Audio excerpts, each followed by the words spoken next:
রাষ্ট্রের জবাবদিহিতা নিশ্চিত ছাড়া কেবল পুলিশের সংস্কার করে পরিস্থিতির উত্তরণ সম্ভব নয় বলে জানিয়েছেন পুলিশের সাবেক আইজিপি নুরুল হুদা।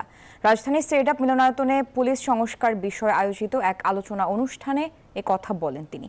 অনুষ্ঠানে পুলিশ সংস্কার কমিশনের সদস্য গোলাম রসুল বলেন, গত 15.5 বছরে ক্ষমতাসীনদের আজ্ঞাবহ হতে গিয়ে নিজেদের পেশাদারি মনোভাব হারিয়ে ফেলেছে পুলিশ। অভিযোগ করেন, পতিত স্বৈরাচার যেভাবে ক্ষমতা রক্ষায় পুলিশকে ব্যবহার করেছে তা নজিরবিহীন।